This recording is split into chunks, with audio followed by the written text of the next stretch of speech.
بسم اللہ الرحمن الرحیم۔ گمنام ہیروز کے معزز ناظرین، السلام علیکم۔ آئیے چلتے ہیں کہانی کی طرف۔ جمیلہ نے اس سے فون چھین کر اپنے کان سے لگاتے ہوئے کہا، تم لوگ جتنی بھی جلدی آؤ گے پھر بھی موت سے پہلے نہیں آ سکو گے۔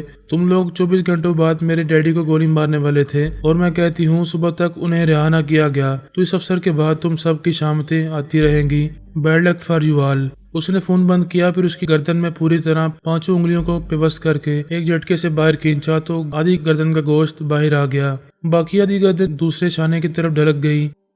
پولیس کی گاڑیوں کے سائرن چیخ رہے تھے، وہ دوڑتی ہوئی آ رہی تھی۔ جب ڈی آئی جی کے بنگلے کے سامنے پہنچی تو وہاں گاڑی میں اس کی لاش ملی۔ ایک افسر نے فون پر جمیلہ کا چیلنج سنا تھا اور ڈی آئی جی کی لاش کہہ رہی تھی کہ وہ اپنا چیلنج ضرور پورا کرے گی۔ اب اس ڈی آئی جی کے بعد کسی دوسرے افسر کی شامت آنے والی ہے۔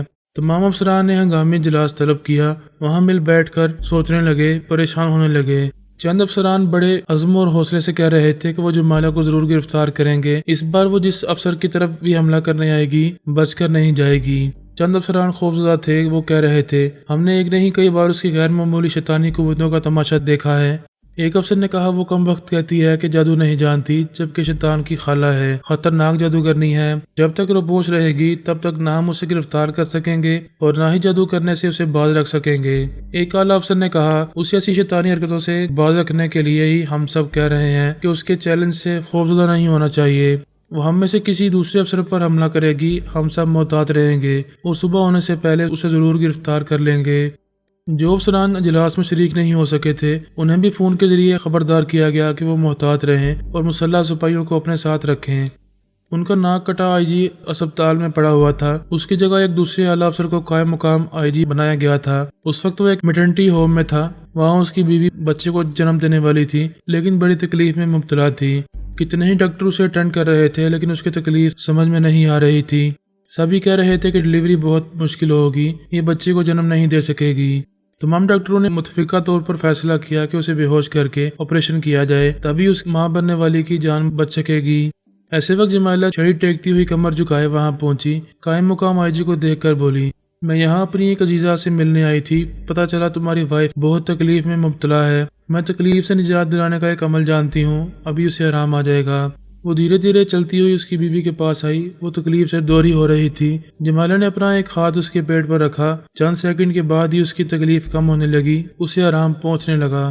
وہاں کھڑی ہوئی ایک لیڈی ڈاکٹر اور ایک ڈاکٹر دونوں ہی بڑی حیرانی سے اس بوڑھی عورت کو دیکھنے لگے۔ وہ بولی، جتنے مرد ہیں انہیں اس لیبر روم سے باہر چلے جانا چاہیے، اس کی زچگی کسی مرد کی موجودگی میں نہیں ہوگی۔ اس نے ایسا کرشمہ دکھایا تھا کہ سب نے اس کی ہدایت پر عمل کیا۔ قائم مقام آئی جی ڈاکٹر کے ساتھ باہر چلا گیا، صرف لیڈی ڈاکٹر ایک نرس کے ساتھ رہ گئی۔ لیبر روم سے باہر آنے والوں کو 15 منٹ کے بعد ہی بچے کی ننھی سی آواز سنائی دی۔ آئی جی خوشی سے دوڑتا ہوا وہاں آیا تو پتہ چلا کہ اس کی وائف کو لیبر روم سے اس کے کمرے میں منتقل کر دیا گیا ہے۔ وہ ڈاکٹر کے ساتھ اس کمرے میں آیا، اپنے نامولود بچے کو دیکھ کر خوشی سے کھل گیا، اسے بازو میں اٹھا کر چومنے لگا۔ ڈاکٹر نے لیڈی ڈاکٹر سے کہا، یہ تو کوئی معجزہ سا ہو گیا ہے، ہمارا تجربہ کہہ رہا تھا کہ ڈلیوری آپریشن کے ذریعے ہی ممکن ہوگی۔ لیڈی ڈاکٹر نے کہا، میں بھی حیران ہوں، یہ سب کیسے ہو گیا؟ اس بوڑھی عورت نے تو کمال ہی کر دکھایا ہے۔ ڈاکٹر نے پوچھا، وہ عورت کہاں ہے؟ لیڈی ڈاکٹر اور نرس سر گھما کر یہاں وہاں دیکھنے لگی۔ پھر نرس نے کہا، وہ لیبر روم میں ہمارے ساتھ تھی، ہم نے سمجھا وہ ہمارے ساتھ اس کمرے میں آ رہی ہے۔ لیڈی ڈاکٹر نے کہا، ہماری ساری توجہ زچہ اور بچہ کی طرف تھی، شاید وہ کمرے کے باہر ہوگی۔ آئی جی چلتا ہوا کمرے کے باہر گیا، پھر دور تک ادھر ادھر دیکھنے کے بعد واپس آ کر بولا، وہ تو کہیں دکھائی نہیں دے رہی۔ اس نے بچے کو اپنی بیوی کے پہلو میں لٹاتے ہوئے کہا، میں جا رہا ہوں، اسپتال کے اندر اور باہر اسے تلاش کروں گا، وہ ہمارے لیے اور اس ننھی سی جان کے لیے مسیحا بن کر آئی ہے، میں اسے منہ مانگا انعام دوں گا۔ وہ چلتا ہوا کمرے سے باہر آیا، پھر اسپتال کے مختلف حصوں میں اسے تلاش کرنے لگا۔ وہاں کاؤنٹر کلرک نے اسے مخاطب کرتے ہوئے کہا، آجی صاحب آپ کا فون ہے۔ اس نے ریسیور لے کر اسے کان سے لگا کر کہا، ہیلو کون؟ دوسری طرف سے جمیلہ نے کہا، میں وہی بوڑھی عورت بول رہی ہوں۔ اس نے جلدی سے پوچھا، تم کہاں ہو؟ تمہیں یہاں رہنا چاہیے تھا، کیا تم اسپتال میں نہیں ہو؟ ہاں میں اسپتال سے بہت دور آ گئی ہوں، تم سے پوچھنا چاہتی ہوں میری نیکی کے صلے میں کیا کوئی نیکی کر سکتے ہو؟ یہ کوئی پوچھنے کی بات ہے؟ تمہارے وسیلے سے اللہ تعالیٰ نے مجھے ایک چاند سا بیٹا دیا ہے، تم جو مانگو گی میں دوں گا۔ میرے ڈیڈی جمال حقانی کو رہا کر دو، میں جمیلہ حقانی بول رہی ہوں۔ وہ ایک دم سے چونک گیا، بے یقینی سے بولا، کیا واقعی تم جمیلہ بول رہی ہو؟ اگر تم جمیلہ ہو تو وہ بوڑھی عورت کون تھی؟ وہ میں ہی تھی، میری بات کا جواب دو۔ میرے ڈیڈی کو رہا کرو گے؟ وہ سوچ میں پڑ گیا، پھر بولا تم نے مجھے مشکل میں ڈال دیا ہے، میری سمجھ میں نہیں آ رہا تمہاری نیکی کے بدلے کیسے نیکی کروں؟ نہیں کرو گے تو میں بدی کے بدلے بدی کروں گی۔ وہ پریشان ہو کر بولا تم میرا مطلب ہے اگر تمہارا مطالبہ پورا نہ کیا گیا تو تم کیا کرو گی؟ صبح 6 بجے تک میرے ڈیڈی کو رہا نہ کیا گیا تو ابھی گود میں آنے والا تمہارا بچہ بے موت مارا جائے گا۔ وہ گھبرا کر بولا نہیں نہیں، تم ایسا نہیں کرو گی، اب تک دیکھ چکے ہو جو کہتی آئی ہوں وہ کرتی آئی ہوں۔ وہ بولا ٹھیک ہے میں کوشش کرتا ہوں، صبح 6 بجے سے پہلے تمہارے ڈیڈی کو رہا کرانے کی کوشش کروں گا۔ وہ بولی ایک بات اور، تم یہ کسی سے نہیں کہو گے کہ تمہاری بیوی کی مسیحائی کرنے والی جو بوڑھی اور ہسپتال میں آئی تھی وہ جمائلہ حقانی تھی، یہ راز تمہارے سینے میں دفن رہے گا۔ ٹھیک ہے، میں یہ بات کسی کو نہیں بتاؤں گا۔ یاد رکھو اگر پولیس والے اس مسیحائی کرنے والی بوڑھی عورت کے پیچھے پڑ گئے تو پھر تمہاری اور تمہارے بچے کی خیر نہیں ہوگی۔ جمائلہ نے رابطہ ختم کر دیا۔ قائم مقام آئی جی کو بری طرح اضطراب میں مبتلا کر دیا۔ جو بچہ بھی پیدا ہوا تھا اور اس کے بازو میں آیا تھا جسے وہ چومتا رہا تھا، اب وہی صبح 6 بجے تک مر بھی سکتا تھا اور اس کی عمر طویل بھی ہو سکتی تھی۔ وہ فون کے ذریعے دوسرے افسران سے رابطہ کرنے لگا، انہیں اس بات پر قائل کرنے لگا جمال حقانی کو رہا کر دیا جائے ورنہ جمائلہ کی شیطانی قوتیں ان سب کو ہلاک کرتی رہیں گی۔ چند افسران اس کی باتوں سے قائل ہو رہے تھے اور کچھ ایسے تھے جو مخالفت کر رہے تھے، یہ دعویٰ کر رہے تھے کہ صبح ہونے سے پہلے جمائلہ کو ضرور گرفتار کر لیں گے۔ قائم مقام آئی جی نے کہا میں صبح 4 بجے تک انتظار کروں گا، اگر تم میں سے کسی نے جمائلہ کو گرفتار کر لیا تو اسے انعام بھی دیا جائے گا اور اس کی ترقی بھی ہوگی، اور اگر مقررہ وقت تک وہ گرفتار نہ ہوئی تو میں جمال حقانی کو رہا کر دوں گا۔ آدھی رات سے پہلے ایک سپرنٹینڈنٹ آف پولیس کو فون موصول ہوا، اس نے پوچھا ہیلو کون بول رہا ہے؟ دوسری طرف سے ایک خاتون کی آواز سنائی دی، بیٹے میں تمہاری ممی بول رہی ہوں۔ اس نے ماں کی آواز پہچانتے ہوئے بولا ممی آپ ابھی تک جاگ رہی ہیں، آپ کو سو جانا چاہیے تھا۔ بیٹے کیسے سو جاؤں، میرے سر پر ننگی تلوار لٹکی ہوئی ہے۔ وہ حیران ہو کر بولا آپ کیا کہہ رہی ہیں، موت میرے سامنے کھڑی ہے، لو تم مجھ سے بات کرو۔ تھوڑی دیر بعد اسے جمائلہ کی آواز سنائی دی، ہیلو میں بول رہی ہوں، کیا مجھے آواز سے پہچان رہے ہو یا اس وقت پہچانو گے جب تمہاری ماں کا دم نکل چکا ہوگا؟ وہ تڑپ کر بولا خبردار میری ممی کو کوئی نقصان نہ پہنچانا ورنہ مجھ سے برا کوئی نہ ہوگا، جب تمہاری ماں کو جانی نقصان پہنچ چکا ہوگا تو تمہارے برے ہونے سے مجھے کوئی فرق نہیں پڑے گا۔ وہ بولا تم کیا چاہتی ہو؟ میں باپ کی رہی چاہتی ہوں، اس سے زیادہ کچھ نہیں چاہتی۔ تم تمام افسران نے یہ سوچ لیا تھا کہ اپنی حفاظت خوب کر سکو گے، چاروں طرف مسلح سپاہیوں کے پہرے بٹھا دو گے، لیکن یہ بھول گئے کہ اپنی فیملیوں کی حفاظت کیسے کر سکو گے۔ اگر کر سکتے ہو تو میرے باپ کو رہا نہ کرو اور اپنی فیملیوں کی موت کا تماشا دیکھتے رہو۔ وہ جلدی سے بولا نہیں تم وہاں سے چلی جاؤ، میری ماں کو نقصان نہ پہنچاؤ، تمہارا مطالبہ بھی پورا کیا جائے گا، آئی جی صاحب نے تمہارے باپ کی رہائی کا حکم دیا ہے، اب ہم اس حکم کی تعمیل کریں گے۔ پھر صبح 6 بجے سے پہلے ہی حکم کی تعمیل ہو گئی۔ وہ ایک مسجد کی سیڑھیوں پر سر جھکائے بیٹھی ہوئی تھی، ابو الہول کو بھول رہی تھی اور اللہ تعالیٰ کی عظمت کے آگے سر جھکا رہی تھی۔ ایسے وقت اس کا باپ جمال حقانی رہا ہو کر گھر پہنچ گیا۔ شہر کے تمام پولیس افسران ٹھنڈے پڑ گئے، پھر کسی نے جمائلہ کو چیلنج نہیں کیا۔ اس نے فون کے ذریعے اپنے باپ سے کہا ڈیڈ اب میں آپ لوگوں سے مل نہیں سکوں گی، اس شہر میں بلکہ اس ملک میں ہمارا ملنا مناسب نہیں ہے۔ پولیس والوں نے اگرچہ میرے آگے ہتھیار ڈال دیے ہیں لیکن میں کبھی ان کے روبرو آؤں گی تو وہ مجھے ضرور شکنجے میں لیں گے، بلکہ مجھے دیکھتے ہی گولی مار دیں گے۔ باپ نے پریشان ہو کر پوچھا بیٹی تم کب تک روپوش رہو گی؟ میں نے فیصلہ کیا ہے ہم یہ ملک چھوڑ دیں گے، سب سے پہلے آپ امی کو لے کر یہاں سے چلے جائیں، یورپ کے کسی شہر میں منتقل ہو جائیں، میں کسی وقت آپ کے پاس پہنچ جاؤں گی، ہم وہاں آزادی سے ایک ساتھ رہ سکیں گے۔ بیٹی ایک بات میں پہلے سے کہہ دوں کہ ہم دنیا کے کسی بھی ملک میں کسی بھی شہر میں آزادی سے اور سکون سے نہیں رہ سکیں گے، تم اتنی عجیب و غریب ہو کہ اپنے آپ کو کہیں بھی چھپا نہیں سکو گی، دن کی روشنی میں کوئی تمہیں پہچان نہیں سکے گا، سب تمہاری عزت کریں گے، لیکن رات ہوتے ہی تمہارے منفی خیالات اور تمہاری شیطانی حرکتیں کسی سے چھپی نہیں رہیں گی۔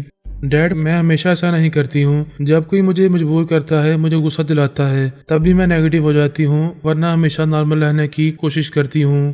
وہ اچھی سوچ رکھتی تھی، اس کا خیال تھا کہ اگر کوشش کرتی رہے گی تو رفتہ رفتہ مکمل طور پر نارمل ہو جائے گی۔ ایک ہفتے بعد اس کے ڈیڈ نے فون پر کہا کچھ لوگ مجھ سے ملنے آئے تھے، ان میں 2 انگریز تھے اور 3 ایشیائی باشندے تھے، وہ تم سے ملنا چاہتے ہیں۔ یہ سنتے ہی جمائلہ کو یاد آیا کہ اس نے جب یہ نمبر 7 نگاہوں کے سامنے دیکھا تو اس کے ساتھ ہی چند انگریزوں اور ایشیائی باشندوں کو اپنے ساتھ اٹھتے بیٹھتے چلتے پھرتے دیکھا۔ اس نے اپنے باپ سے پوچھا وہ لوگ کیا کہہ رہے تھے؟ وہ تمہارے بارے میں بہت کچھ جانتے ہیں، کہہ رہے تھے کہ تمہیں پوری طرح قانونی تحفظ دیں گے اور تم دنیا کے جس ملک جس شہر میں رہنا چاہو گی ہم سب کو وہاں کی شہریت مل جائے گی اور ہم اتنے دولت مند ہو جائیں گے جس کی ابھی توقع بھی نہیں کر سکتے۔ وہ بولی اس کا مطلب یہ ہے کہ وہ میری غیر معمولی صلاحیتوں سے فائدہ اٹھانا چاہتے ہیں۔ یہی بات ہے بیٹی، اس دنیا میں کوئی کچھ لیتا ہے تب ہی کچھ دیتا ہے۔ انہوں نے اپنا فون نمبر دیا ہے، اگر تم ان سے رابطہ کرنا چاہو تو پھر یہ نمبر نوٹ کر لو۔ اس نے نمبروں کو اپنے موبائل فون میں فیڈ کیا، پھر ان سے رابطہ کر کے کہا میں جمائلہ حقانی بول رہی ہوں۔ دوسری طرف سے کسی شخص نے گرم جوشی کا اظہار کرتے ہوئے کہا اوہ مس حقانی، تمہاری آواز سن کر تو مجھے ایسا لگ رہا ہے جیسے کرسمس کی خوشیاں نصیب ہو رہی ہوں۔ وہ بولی میں بہت زیادہ خوبصورت نہیں ہوں، لہٰذا یہ سمجھ رہی ہوں کہ میری غیر معمولی صلاحیتوں سے کام لینے کے لیے آپ مجھے تلاش کر رہے ہیں اور مجھ سے ملاقات کرنا چاہتے ہیں۔ ویری جینیس، بے شک ہم تمہارے کام آئیں گے، تم ہمارے کام آؤ گی، تمہیں ہر طرح کا تحفظ دیا جائے گا۔ کچھ معلوم تو ہو کہ آپ لوگ کون ہیں اور کہاں سے آئے ہیں؟ ہم 7 بلڈرز کہلاتے ہیں۔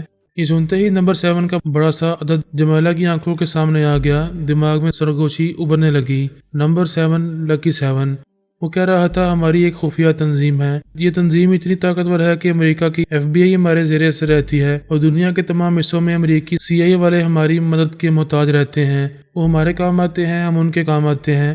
قاہرہ میں امریکی CIA کا جو دفتر ہے، ہم نے اس کے انچارج سے کہہ دیا ہے کہ جمائلہ حقانی اور اس کے والدین پر کسی قسم کی بھی قانونی گرفت نہیں ہونی چاہیے۔ وہ بولی آپ نے تو امریکی CIA سے یہ بات کی ہے، کیا یہاں کے پولیس ڈپارٹمنٹ والے آپ کی اس بات کو تسلیم کریں گے؟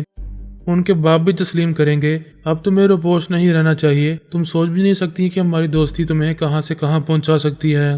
دنیا کے ایک سرے سے دوسرے سرے تک کسی ملک کا قانون تمہاری کلائی نہیں پکڑ سکے گا۔ اسے آگاہی مل چکی تھی کہ اسے ایسے لوگوں کے ساتھ ملنا ہے، ان کے ساتھ اٹھنا بیٹھنا ہے اور کہیں جانا بھی ہے، لہذا اس نے پوچھا ہماری ملاقات کہاں ہو سکتی ہے؟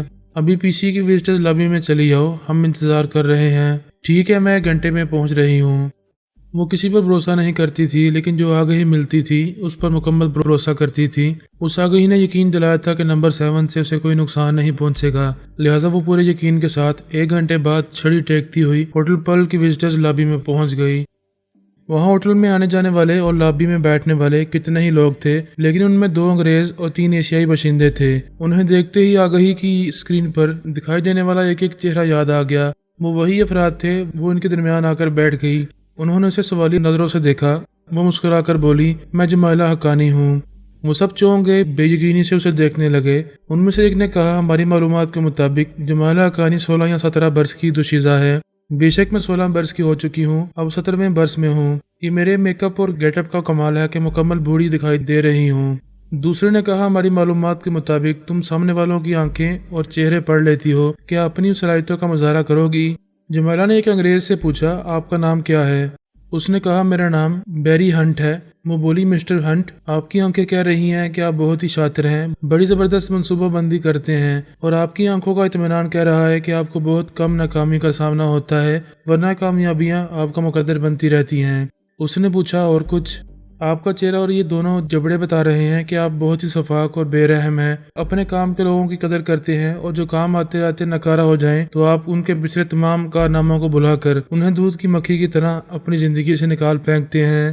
وہ ذرا توقف سے بولی آپ کا پورا چہرہ، آپ کی آنکھیں اور دیکھنے کا انداز، پیشانی کی شکنیں بالکل مکڑی کی طرح ہیں، اور آپ ہمیشہ جال بنتے رہتے ہیں۔ وہ مسکرا کر بولا یو آر رائٹ، میں جال بنتا ہوں اور جال بچھاتا رہتا ہوں۔ اپنی تنظیم میں میرا عہدہ ایک بہت بڑے پلانر کا ہے، اور میرے 5 معاون پلانرز ہیں۔ وہ دوسرے انگریز کی طرف دیکھ کر بولی مسٹر جاسوس آپ کا نام کیا ہے؟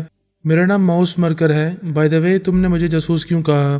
میں جب سے یہاں آئی ہوں آپ کی آنکھیں میرے اندر بہت کچھ ڈھونڈ رہی ہیں، آپ کی آنکھوں کے پیچھے بھی آنکھیں ہیں، وہ بڑی رازداری سے اپنے مطلوبہ افراد کو تاڑتی رہتی ہیں۔ میں یہ کہہ سکتی ہوں کہ آپ نے یہاں آ کر میرے متعلق اچھی خاصی معلومات حاصل کی ہیں، یہ یقین کیا ہے کہ میرے اندر عجیب و غریب صلاحیتیں ہیں اور میں آپ لوگوں کے بہت کام آ سکتی ہوں، اسی لیے آپ حضرات نے مجھ سے ملنے کی زحمت گوارا کی ہے۔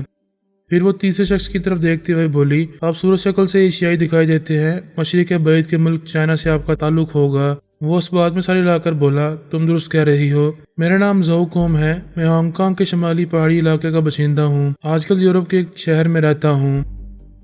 میری داستان میں زو کوم کوبرا کا ذکر اچھا خاصا ہو چکا ہے۔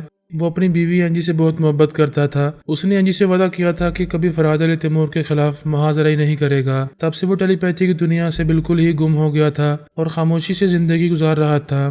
اب 7 بلڈرز کی تنظیم میں اچانک نمودار ہو گیا تھا۔ جمائلہ اس کی آنکھوں اور چہرے کو پڑھتے ہوئے کچھ اہم باتیں بتا رہی تھی۔